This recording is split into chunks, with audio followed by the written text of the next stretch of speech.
What's up mga ka-Tekno? Welcome to my channel. So yun no, induction cooker na bili natin online. So bali ngayong araw ituturo ko sa inyo kung paano gamitin itong induction cooker na to. So once na nasaksak nyo na siya sa outlet, makikita nyo yung apat na linya na yan. So para totally mag-on siya, i-press nyo lang yung fingerprint na yan. So touchscreen na nga para ito mga ka-Tekno. So yung mga selection no, para makapili kayo dyan, i-press nyo lang itong kamay na nakaturo na yan. Press nyo lang. So bali yan, pipili tayo ng isa no. So yung kung mapapansin nyo, may lalabas na error code.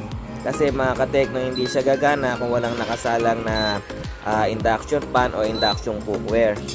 So bali this time, maglalagay na tayo ng induction pot na may laman tubig.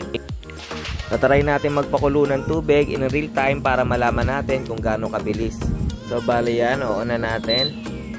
Tapos pipiliin natin dito mga ka-Tekno is yung strong fire. Yan. So bali yan 2,200 watts na yan mga ka-Tekno. Yan yung pinakamataas na power level ng induction cooker. So bali yan, hintayin na lang natin kumulo. Maglalagay na lang tayo ng timer para malaman natin kung ilang minuto lang niya mapapakulo tong tubig. So medyo fast forward na natin mga ka-Tekno para hindi kayo mainip.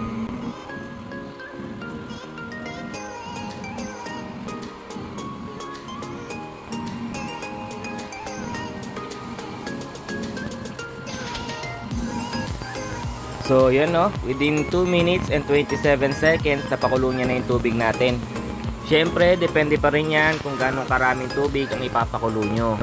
So yan, pindutin nyo lang yung fingerprint para mag turn off siya. So yan, kung mapapansin nyo, meron siyang arrow down tsaka arrow up. So para saan ba yan? Turn on natin ulit, pili tayo ulit sa selection. So bali dito pipiliin natin yung low fire. Bali dito meron siyang 500 watts power level. Para mababaan yan, pindutin nyo lang yung down. Yung 120 watts power level na yan, yung pinaka lowest niya. Para naman madagdagan yung power level niya, pindutin nyo lang yung up. So yan.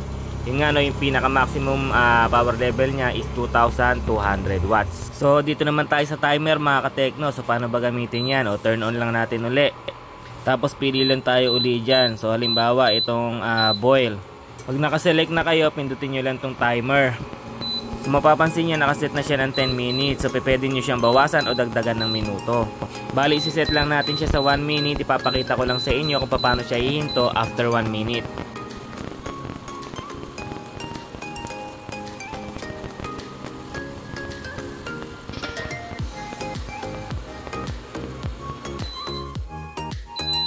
So yun mga ka-Tekno, kusa na siyang hihinto after 1 minute ng pag-set nyo ng timer. Maririnig nyo na magbibip din siya, indication na huminto na siya o tapos na siya magluto. So dito naman mga ka-Tekno, sa parang battery na yan, not really sure kung para saan ba talaga yan. Pagka pinarest mo siya, lalabas yung 260 na yan. So tingin ko voltage yan kung gaano kalakas yung pumapasok na kuryente sa induction cooker. Yan, meron pa lumalabas na P012, pero sa tingin ko wala naman talaga siyang function sa induction cooker. Next clip mga ka-Tekno, magluluto tayo ng GG. Yan, so dito mga ka-Tekno, papakita ko lang sa inyo na talagang nakakaluto siya. Malakas siya, parang gumagamit ka lang din ng ordinary stove.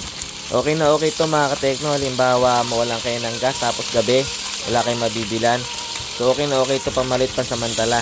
Wala rin naman problema kung gagawin yung main stove to, so marami lang kayong pambayad ng kuryente. So hanggang dito na lang mga ka-Tekno, lalagay ko na lang yung link sa description kung saan ko to nabili. So bali yun lang mga ka-Tekno, thank you for watching, bye bye.